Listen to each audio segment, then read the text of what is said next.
En este momento, por un teléfono, no pudimos hacerlo mediante el internet. El internet está dañado en el centro comercial, entonces no fue posible hacerlo mediante Skype.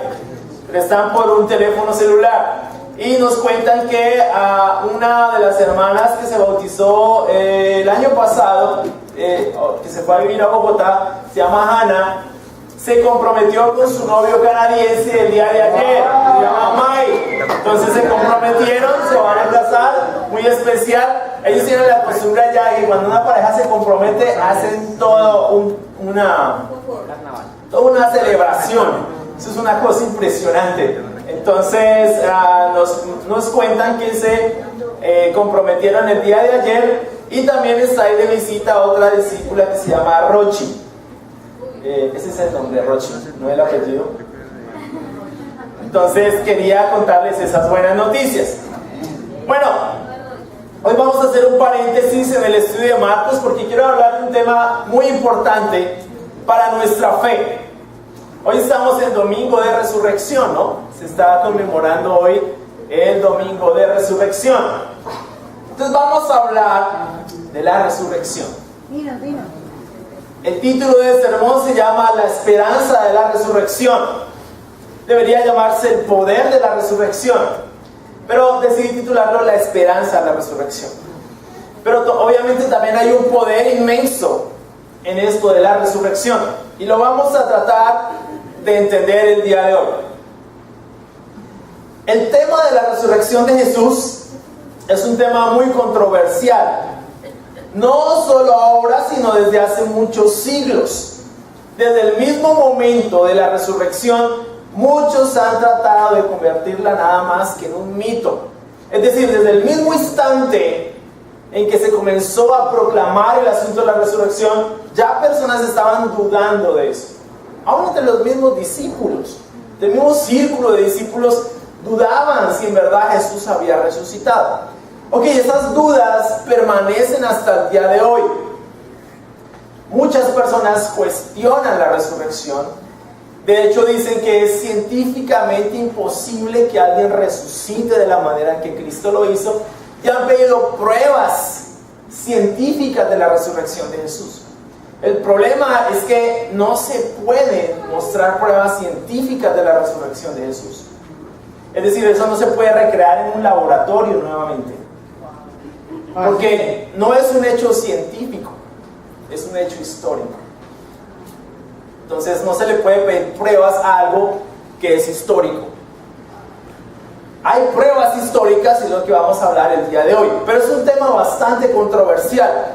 De hecho, es centro del debate hoy en día, en muchos círculos. Muchos debates con respecto al tema de la resurrección, a la veracidad de la resurrección. Resulta que la resurrección es central en nuestra vida como cristianos. Si no hay resurrección, eso significa que no hay cristianismo, y estamos hoy aquí perdiendo el tiempo. ¿Sí me explico? Si no hay resurrección, nada de esto sirve, no tiene sentido. No deberíamos estar aquí si no existiera la resurrección. Esos son los argumentos de Pablo. Pero les voy a leer algo que es uno de los, o son varios de los argumentos que existen hoy respecto a la controversia acerca de la resurrección. Jesús murió realmente, pero no solo eso, sino que también se levantó de entre los muertos en el mismo cuerpo físico en que murió. Hay muchas explicaciones de la resurrección de Cristo, pero ninguna satisface los hechos.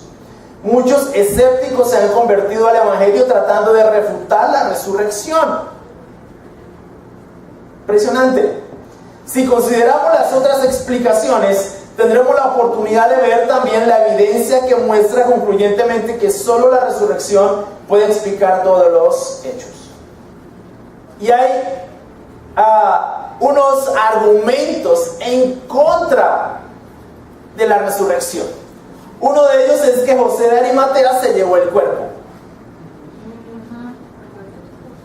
¿Sí? Los problemas de esta teoría se reducen a por qué, cómo y cuándo. Primero, ¿Por qué llevarse el cuerpo? José no tenía una razón real. No podía ser para evitar que los discípulos se lo robaran porque él mismo era uno de ellos. Si José no hubiera sido un seguidor de Cristo, no podría haber devuelto el cuerpo acabando toda la historia. ¿Cuándo pudo haberlo sacado? José era un judío devoto y no hubiera quebrantado el día de reposo o sábado. Y menos durante la Pascua. Habría sido visto si hubiera acudido de noche debido a las antorchas. El día siguiente, al sábado, un soldado romano estuvo de guardia apostado frente a la tumba. Las mujeres vinieron al alba de la mañana siguiente. Sencillamente no hubo oportunidad para que José sacara el cuerpo, y si lo hubiese hecho, ¿dónde lo puso? El cuerpo nunca se encontró, aunque pasaron casi 2 meses antes de que los discípulos empezaran a predicar. Este periodo fue más que suficiente para denunciar el fraude, si es que lo hubo. No hay motivo, oportunidad ni método que respalden esta teoría, la cual tampoco explica las apariciones de Cristo en su cuerpo resucitado. El otro argumento es que las autoridades romanas o judías se llevaron el cuerpo.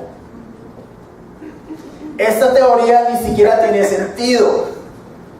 Si ellas tenían el cuerpo, ¿por qué trataron de acusar a los discípulos de haberlo robado? Además, podrían haber impedido el cuento de la resurrección con solo mostrar el cuerpo. En vez de eso, resistieron sostenidamente la doctrina predicada por los apóstoles, pero nunca trataron de refutarla. Repetimos, esta teoría no explica las apariciones de Jesús resucitado en el mismo cuerpo físico. Otra, los discípulos se robaron el cuerpo. Es digamos que la más común. Esto no encuadra con lo que sabemos acerca de las vidas de esos hombres. No eran deshonestos, todos ellos enseñaban que la honestidad era una gran virtud. Pedro negó más tarde la acusación que decía que ellos seguían fábulas hábilmente concebidas. Tampoco eran hombres astutos que trataran de concretar las predicciones de Cristo. La noche de su arresto ni siquiera entendieron que él iba a morir y mucho menos que resucitaría. Es decir, los que más dudaban eran ellos. No sabían qué pensar cuando vieron la tumba vacía. Se escondieron porque tenían miedo de los judíos. ¿Son estos los hombres que osadamente escamotearían el cadáver desde una tumba tan custodiada? Si esta hipótesis fuera cierta, debemos creer también que los apóstoles siguieron creyendo la fábula y murieron por lo que sabían era falso. Si es que eso es así. Nadie visitó la tumba vacía. Eso es otro argumento. Algunos dicen que Jesús se apareció en forma de espíritu en esos 2 meses posteriores a su muerte y que ellos predicaron la resurrección basados en eso, pero nunca fueron a la tumba a ver si su cadáver estaba ahí. Sin embargo, los evangelios afirman claramente que varias personas fueron al sepulcro. Primero las mujeres, que fueron a terminar los procedimientos fúnebres. Vieron la piedra echada a un lado y la tumba vacía. Juan fue el siguiente que visitó el lugar de la sepultura y vio la mortaja. Luego le siguió Pedro, que entró en el sepulcro y vio lo mismo, además del sudario, un paño con que se amarra la cabeza para mantener la boca cerrada, enrollado en un lugar aparte. No hay razón entonces para creer que los guardias no registraran cabalmente la tumba antes de informar a los dirigentes judíos. Estos guardias no habrían acordado mentir si hubieran encontrado una explicación razonable de la insólita desaparición del cadáver. Esta teoría no puede explicar las apariciones de la resurrección, la transformación de los discípulos y las masivas conversiones de personas acaecidas apenas unas semanas después. La otra, las mujeres se equivocaron de tumba. Algunos sugieren que las mujeres fueron a una tumba equivocada. La vieron vacía y pensaron que él se había levantado. Esto es demasiado simple. Si estaba tan oscuro, ¿por qué pensó María que Jesús era el jardinero? ¿Por qué a plena luz de día cometieron el mismo error Pedro y Juan? Sobre todo, ¿por qué las autoridades no fueron a la tumba correcta para exhibir el cuerpo? Si es que ellos fueron a la tumba equivocada. Pues eso habría eliminado con suma facilidad toda proclama de resurrección. Esta teoría no explica las apariciones físicas de Jesús en el mismo cuerpo de carne y hueso en que fue resucitado. Interesante. Jesús se apareció a muchas personas. Realmente esos argumentos en contra de la resurrección no tienen ninguno sentido. Es decir, son fácilmente rebatibles. Jesús se le apareció a María Magdalena, Juan 20:11. Interesante, ¿no? ¿Por qué los evangelistas recogieron como testimonio de la resurrección el testimonio de una mujer?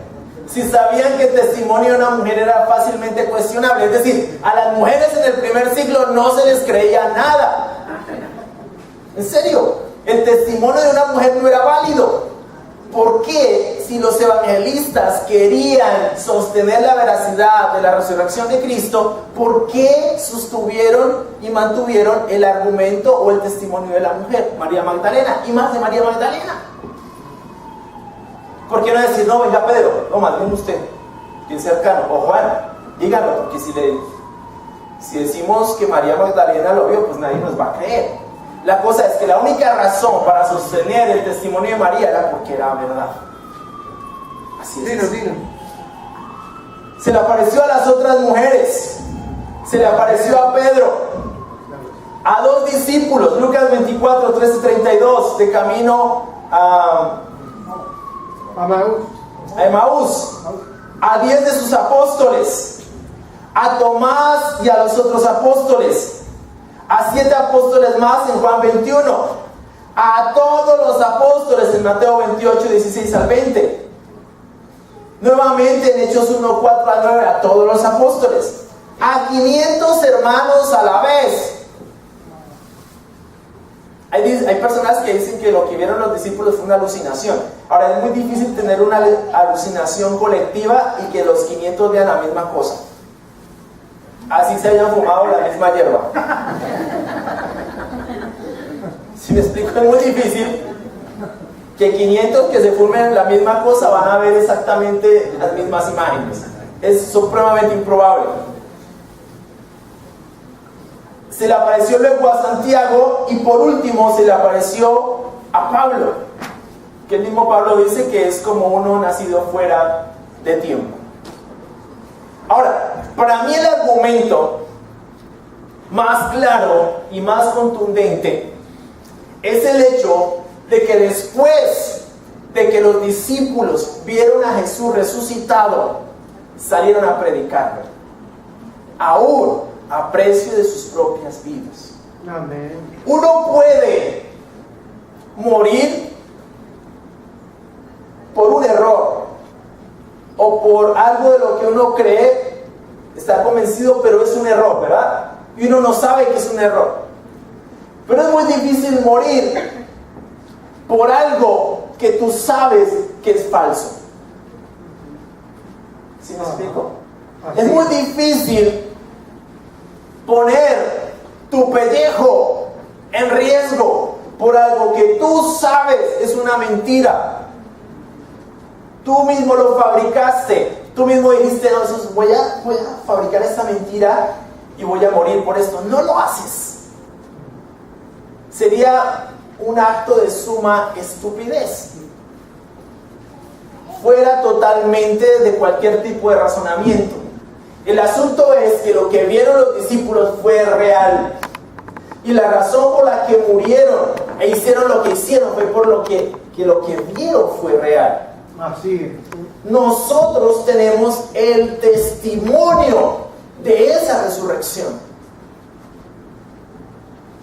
Al tener el testimonio de esa resurrección, como cristianos, estamos obligados moralmente y espiritualmente a no entregar menos de lo que ellos entregaron. Es interesante. Ese es el centro de toda la fe cristiana. Vamos a 1 Corintios 15. Dilo.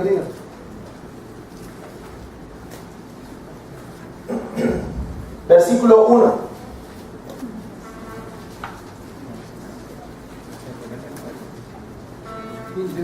Y vamos a entender un poquito más por qué la esperanza de la resurrección. 1 Corintios 15, versículo 1. Ahora, hermanos, quiero recordarles el evangelio que les prediqué, el mismo que recibieron y en el cual se mantienen firmes.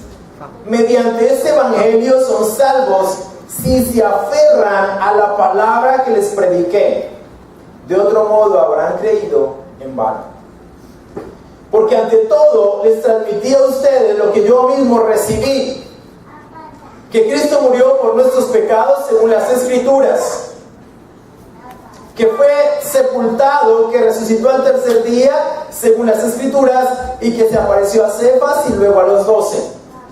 Después se apareció a más de 500 hermanos a la vez, la mayoría de los cuales vive todavía, aunque algunos han muerto. Luego se apareció a Jacobo, más tarde a todos los apóstoles, y por último, como aún no nacido fuera de tiempo, se me apareció también a mí.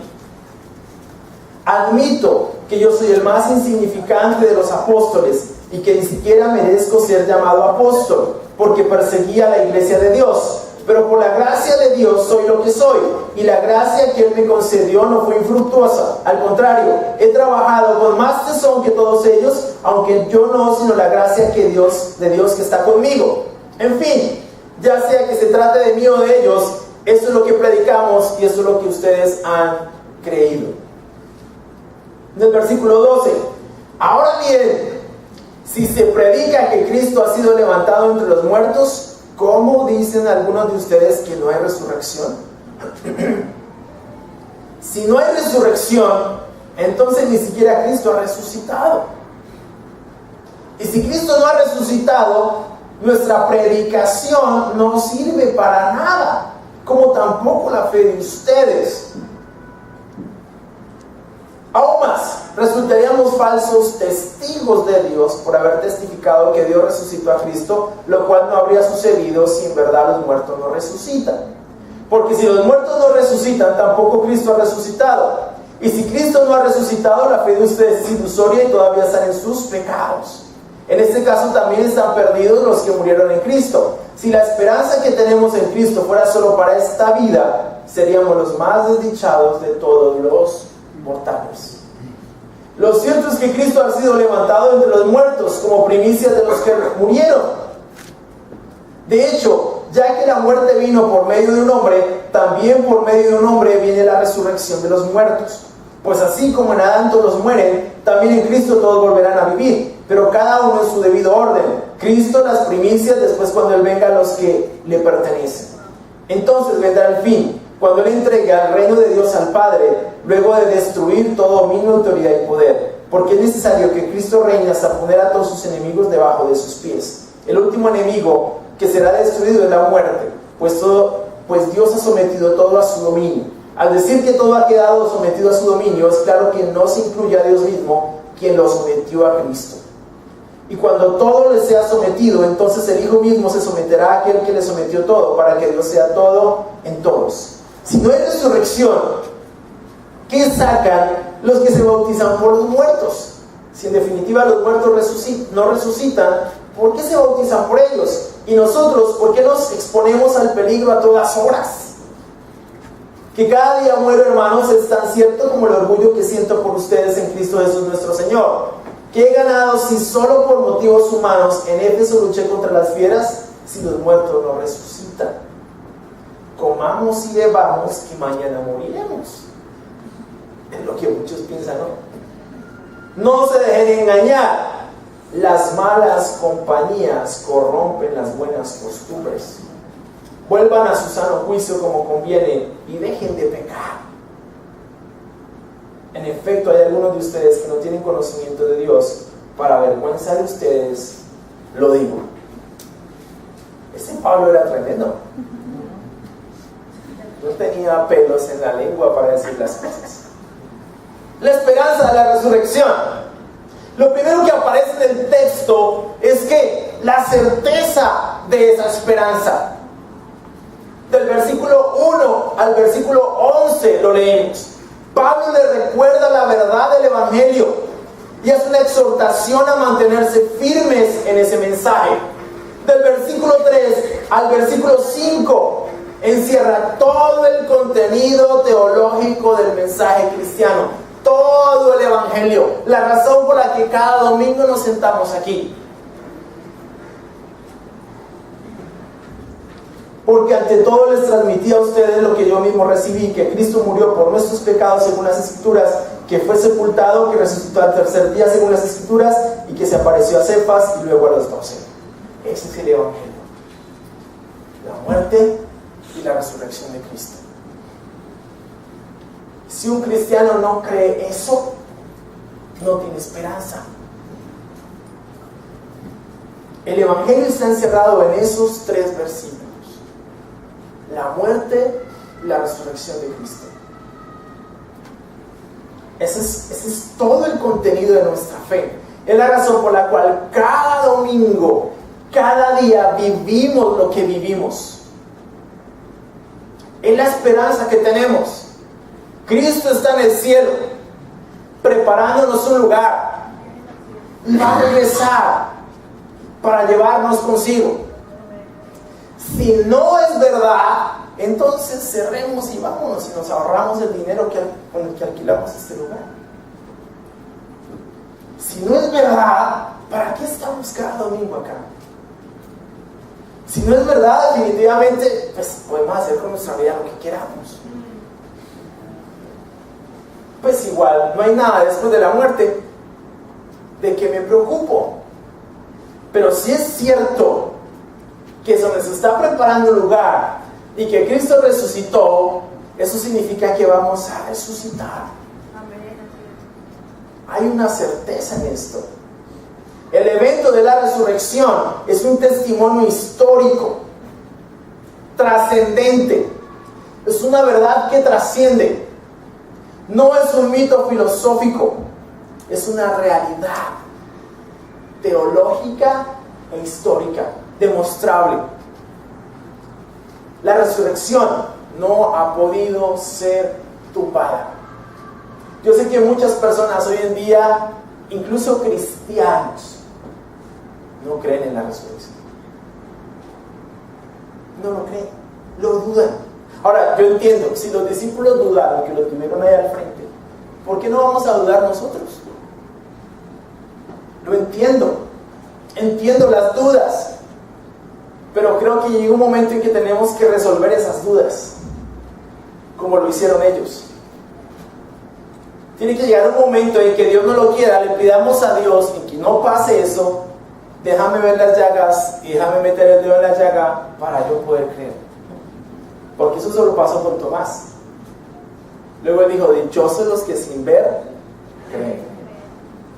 Eso pasó solamente con Tomás. Y era necesario para testificar la resurrección. Pero es interesante y es importante que nosotros en este momento en el que estamos asumamos esto como una verdad para nosotros, porque contamos con el testimonio de personas que lo vieron. Eso significa que si esto es verdad, nuestra vida tiene que cambiar. El domingo de resurrección o el día del Señor no es para celebrarse cada año, es para vivirse día a día. Así es. Día a día. La mejor evidencia de que tú crees en la resurrección es que vives como un resucitado. ¿Es así? La mejor evidencia de que crees en la resurrección es que vives una vida muriendo cada día a ti mismo y resucitando una vida nueva todos los días. Vives como un resucitado. No vives muerto en tus delitos y pecados. Es la mejor evidencia que crees en esto. Cuando no ha pasado eso, definitivamente tenemos un problema. Y es un problema definitivamente con Dios. A lo único que nos lleva a no creer en la resurrección es vivir vidas completamente alejadas del estándar de Dios. A mí me preocupa que conforme avanza el tiempo, la impiedad en nuestra vida, en nuestro mundo, se hace mayor. No sé quiénes han visto Noé, si la vieron. Es una buena película de ficción. de ficción. Es muy buena película de ficción. No podemos esperar que Hollywood interprete bien la Biblia. Así que vean la película y tranquilos, no pierden los 8,000. Si la ven como una película de ficción. Pero a mí me llamó la atención al principio ver lo que la maldad del ser humano, y eso sí se resalta mucho allí, hizo del mundo. Lo que hizo. Es impresionante, pero yo me puse a pensar, así está nuestro mundo. En esas mismas condiciones está nuestro mundo. De hecho, en la película es tan evidente que se cuestiona la misericordia y la compasión de Dios, que se cuestiona a Dios. De hecho, se proclama más bien un Dios deísta que un Dios teísta. Pero es tan evidente el sentimiento del que hizo la película en contra de Dios. Es tan evidente, es tan claro, que mucha de nuestra sociedad piensa de esa manera. Si Dios existiera, ¿por qué existe tanta maldad? Si Dios fuera bueno y justo, ¿por qué no castiga la maldad? Si Dios fuera tan bueno, ¿por qué tantos niños tienen cáncer? Si Dios fuera tan bueno, ¿por qué no le pone un freno a los violadores? Y la pregunta que surge es, ¿tú cómo sabes que esa maldad es mala? ¿De dónde te llegó ese sentimiento de justicia de un momento a otro? No puede ser de nosotros mismos. Alguien diría, como un ateo dijo, no, es que mis propios sentimientos me llevan a pensar que la maldad es mala. Te aseguro que si tú le dices a alguien que tú crees en Dios porque lo sientes, te dicen que eres un ridículo. Pero ellos sí tienen derecho a usar esos argumentos en contra de la existencia de Dios, porque nosotros no los podemos usar a favor. Es ridículo, ¿verdad? Pero ¿de dónde nos surge ese sentimiento de justicia? No puede ser de nosotros. Porque si no existe Dios, entonces no hay nada malo. Todo está bien. Si no existe Dios, ¿por qué está mal violar a un niño? ¿Por qué está mal la pederastia? ¿Por qué están mal las drogas? Si Dios no existe. ¿Cuál es la diferencia? ¿Cómo yo sé que la maldad que hay es realmente algo malo? La respuesta es que tiene que haber alguien superior, incluso a mi propio criterio, un legislador moral, una norma suprema de lo que es bueno, que me diga que eso es malo. Definitivamente es un argumento a favor de la existencia de Dios. Pero como va el mundo en este momento, como vamos, definitivamente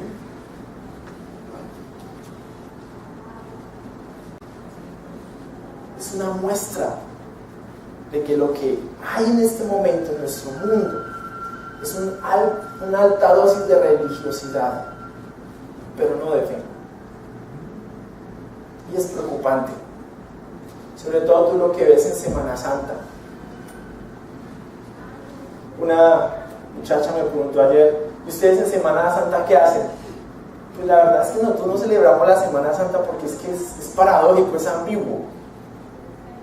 La semana, no hay una Semana Santa en la vida, la vida tiene que ser santa.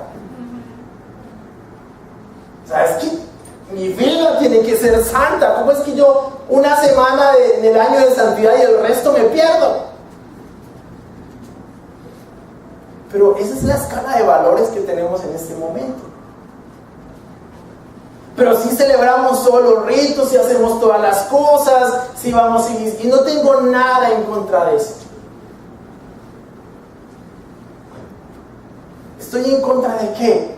De la ambigüedad. de la contradicción de esto. Si Jesús resucitó, tenemos que vivir como resucitados. Tenemos que vivir vidas que reflejen que yo creo en la resurrección. ¿Sabes por qué? Porque Pablo puso su pellejo por esto. Los apóstoles dieron su vida por esto. ¿Qué le comunicaron al mundo? Hey, mira, esto es real. Hay que vivir con el temor de Dios, con la esperanza de la resurrección. Es verdad, solamente piensa en algo y espero que lo estén pensando. ¿Se han puesto a pensar qué va a pasar el día que definitivamente llegue Cristo? ¿Lo hemos pensado? ¿Lo hemos pensado? Porque Jesús dijo que ese día va a ser como en los días de Noé, cuando menos lo esperemos. ¿Te has puesto a pensar qué va a pasar? ¿Te has puesto a pensar que tal vez ese día, ahí sí vas a coger la Biblia y miércoles, esto era verdad? ¿No era que me decías que man que me leyera? Y ya no hay nada que hacer. Entonces, el punto es que estamos en el momento oportuno para vivir como resucitados, para vivir como personas que tienen la esperanza de la resurrección, porque hay suficientes argumentos a favor de eso. El problema es qué decisiones estoy tomando respecto a la resurrección en mi propia vida.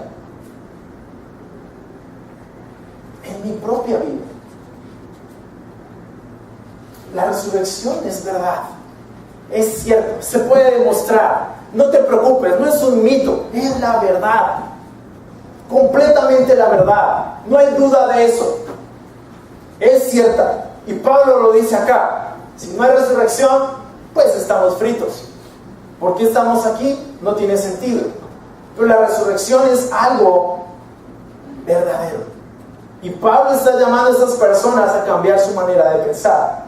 Lo segundo que aparece en el texto es la razón de la esperanza. Lo leemos del versículo 12 al 28. Pablo no solo les da certezas de la resurrección, sino les da razones para creer en la resurrección. La razón esencial es que Cristo resucitó y Él mismo se constituye como el primer fruto de la resurrección, es decir, las primicias. Cristo es el primero en resucitar como garantía de la resurrección. ¿Eso qué quiere decir? Que si Cristo resucitó, nosotros vamos a resucitar de la misma manera. Porque Él es el primer fruto de esa resurrección. Eso significa las primicias. Ese primer fruto, cuando una cosecha se daba, el primer fruto indicaba que toda la cosecha iba a ser como ese fruto que apareció primero.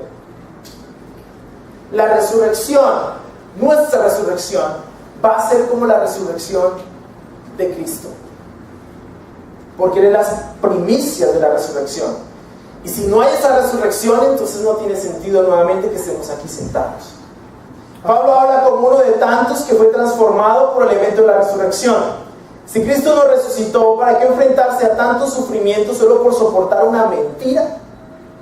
¿Por qué enfrentarse a tantos peligros solo por una vida aquí sin esperanza?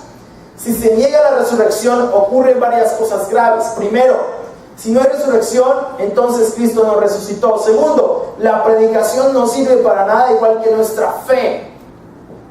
Tercero, seríamos falsos testigos. Cuarto, la fe es algo ilusorio, y peor aún, todavía estaríamos en nuestros pecados.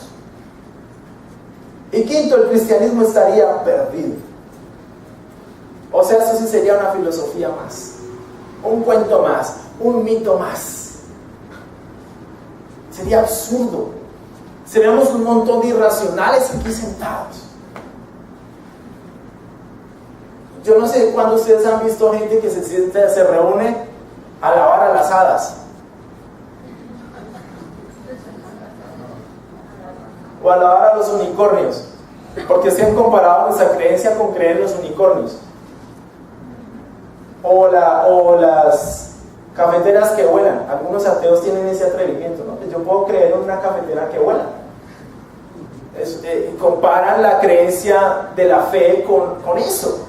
Pero yo hasta ahora no he visto el primero que venga a cantarle canciones al unicornio azul del cuerno dorado, o que se reúnan o se abran seminarios para aprender acerca de la existencia del unicornio azul.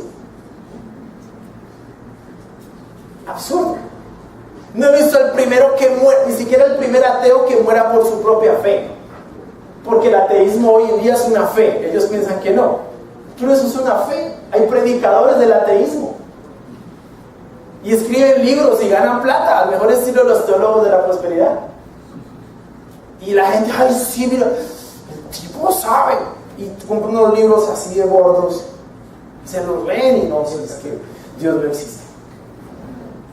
Stephen Hawking dijo que él no existía. ¿Te imaginas? Y gente vive sus vidas sobre la base de esas creencias, porque no creer en Dios es una creencia, está al mismo nivel. No creer en Dios es una creencia, y orientan sus vidas en eso, ¿verdad? Las orientas así. Es absurdo. Yo no he visto el primer grupo de personas que se sienten a debatir acerca o a hablar acerca de lo que las hadas han hecho en sus vidas, o de cómo Peter Pan cambió su matrimonio. ¿Sí o no? No he visto eso. No he escuchado el primero que dice, es que Zeus me ha ayudado con los conflictos con mi esposa. A nadie he escuchado así. Realmente nuestra fe, el cristianismo, es una fe que tiene un contenido que ninguna otra fe tiene. Es impresionante. Es impresionante. Es una realidad. Entonces, si esto es verdad, yo tengo que vivir de cierta manera. Si esto realmente sucedió, yo tengo que vivir como un testigo ocular de esos hechos, porque tengo el testimonio de los hombres que lo vieron y que murieron por eso. ¿Tú cómo sabes que Julio César existió?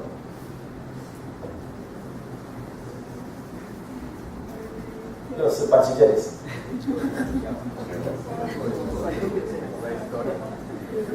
Por la historia.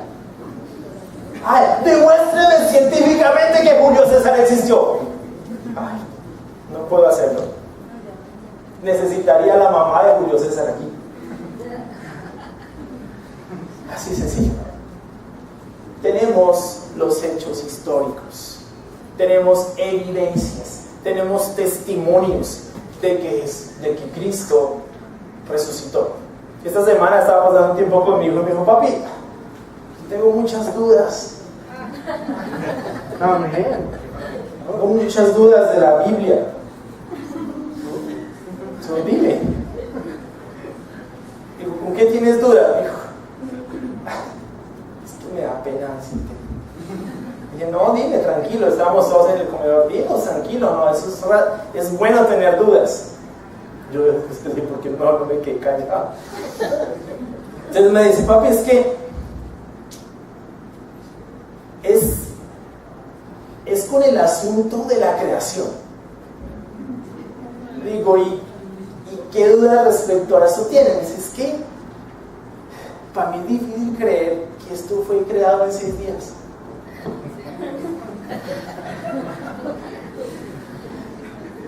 Sí, lo que pasa es que es difícil de demostrar. La verdad, me sentí muy inseguro ahí. Entonces me fui a lavar un plato.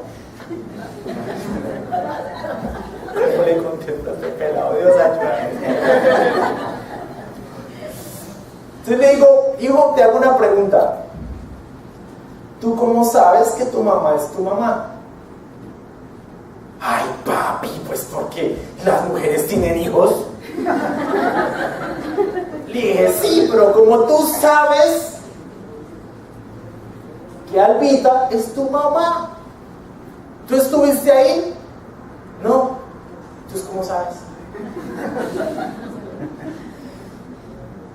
Se quedó pensando. Le dije, porque tu mamá te lo dijo. Porque yo te lo dije. Porque Isabela te lo dijo. Es decir, tienes un testimonio de 3 personas, 2 que la vieron y una que lo sufrió. ¿Verdad? Sí. Ok, es lo mismo con la creación.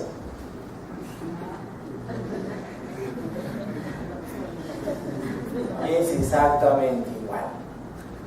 ¿Cómo le explico el principio antrópico a este chino?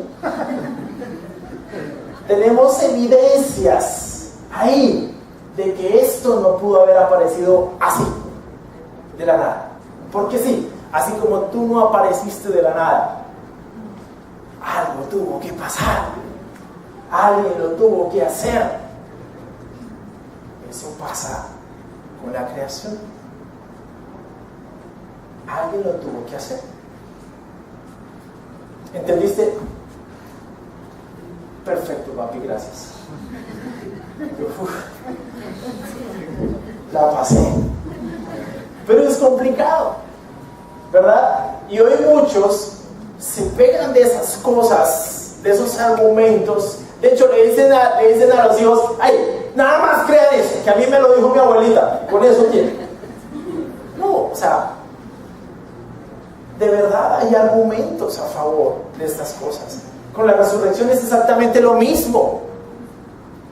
Hay evidencias, hay testimonios. Yo no les puedo reproducir la resurrección en un laboratorio, primero porque eso no fue un hecho científico. O sea, no fue que se reunieron 10 científicos a ver cómo hacían la resurrección. Fue un hecho histórico. Por eso Dios dejó pruebas históricas de la resurrección. Pero si eso es verdad y tú no lo crees, tienes un problema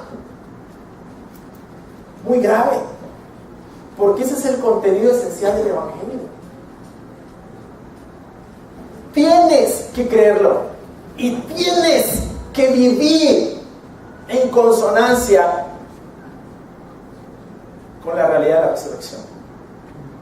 Si tú no vives así, no importa si eres católico, evangélico, mormón, metodista, menonita, bautista, no interesa lo que seas.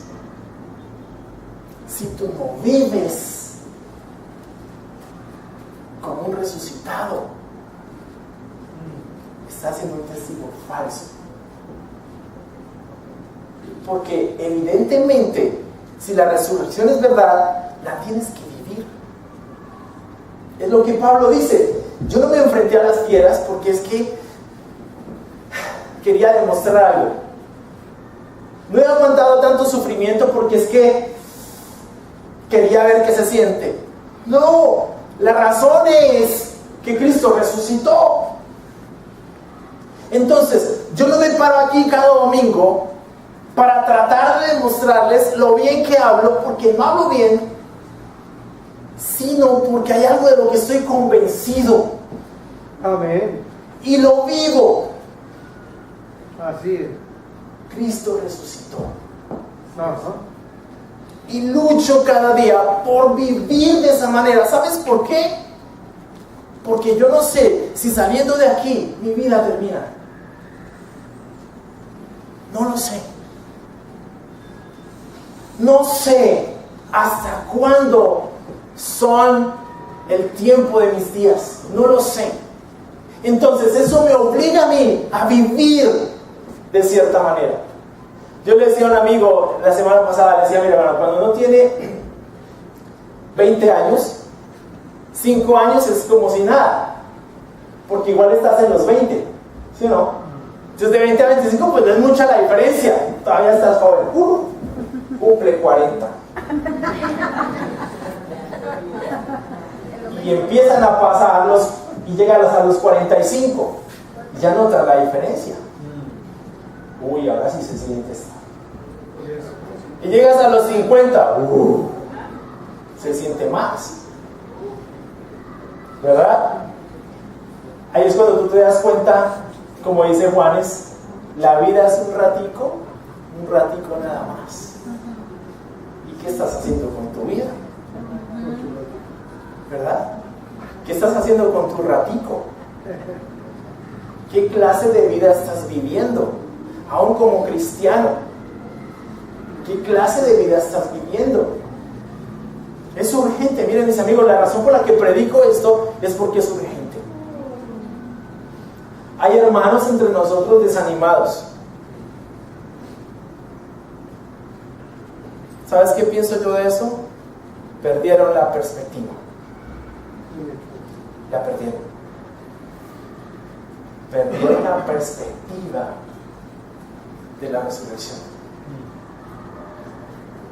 Hay hermanos cristianos que se están portando como niños. Hombres que se están portando como niños. Consentidos. Que necesitan que alguien los apapache para poder salir adelante. ¿En serio? ¿Sabes qué motivó a mis hermanos en el primer siglo? A estos hombres, Cristo resucitó. Amén. Amén. No necesito un policía detrás mío que me diga qué hacer cada día. Cristo resucitó, voy a vivir esto hasta el día en que me muera. Fueron hombres que vivieron con un sentido de la vida diferente al resto. Tanto que muchos de sus críticos y de sus perseguidores se convirtieron al cristianismo porque querían eso. ¿Qué ve la gente en ti cuando te ve?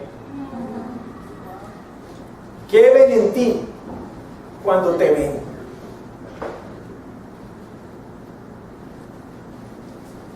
Tercero, el propósito de la resurrección. Si Cristo resucitó, entonces,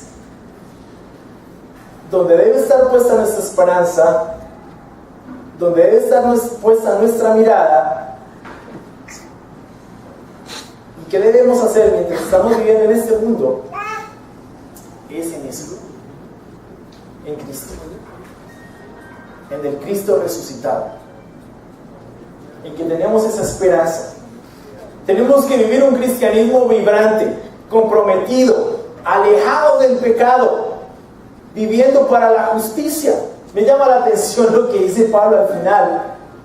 Dice, no se dejen engañar. Las malas compañías corrompen las buenas costumbres. Vuelvan a su sano juicio como conviene y dejen de pecar. El asunto era ese. Si Cristo no resucitó, bueno, disfrutemos de la vida. ¿Cierto? ¿Sabes cuál es la razón por la que los ateos no quieren que Dios exista? Porque quieren seguir viviendo la vida que están viviendo. En inmoralidad, en mentiras, en hipocresía, en un montón de cosas. Todavía tenemos 15 minutos.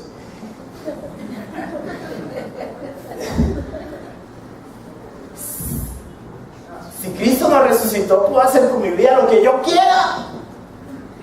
Claro, si Cristo no resucitó, entonces después de la muerte no tengo que rendir cuentas. No tengo que hacer nada de eso, si Cristo no resucitó. Pero si Cristo resucitó, entonces, como dice Pablo, no se dejen engañar. Las malas costumbres las malas compañías corrompen las buenas costumbres. Vuelvan a su sano juicio como conviene y dejen de pecar. En efecto, hay algunos de ustedes que no tienen conocimiento de Dios, para vergüenza de ustedes lo digo. Interesante. Hermanos, tenemos que vivir vidas que definitivamente reflejen que Cristo resucitó. No es para celebrarlo cada año, una semana. Es para celebrarlo diariamente, día a día, hora a hora, minuto a minuto. O si no, no tiene sentido. No tiene sentido. No puede quedarse en un rito más. Tiene que transformar nuestras vidas. tenemos que vivir de tal manera que sea evidente que Cristo resucitó. Que la mejor prueba de la resurrección de Jesús es que mi vida fue transformada. Así es. Fue cambiada. Y vivo en conjunción con eso. Tiene que ser así. Si no, simplemente es una idea más. Para mí sí sería un mito. No podemos vivir de esa manera. Hoy tienes la alternativa de creer o no creer en la resurrección. Y lo digo porque sé que hay personas que todavía dudan de eso. Por los argumentos que creas tener. Pero si Cristo resucitó, Él está esperando que vivamos vidas conforme a la esperanza de la resurrección. Vidas que se conformen a las enseñanzas de Jesús. Porque al fin de cuentas, esa es su voluntad. El poder de la resurrección está en la esperanza que tenemos de que un día vamos a estar sentados con Él en el cielo. Muchas gracias, mi hermano.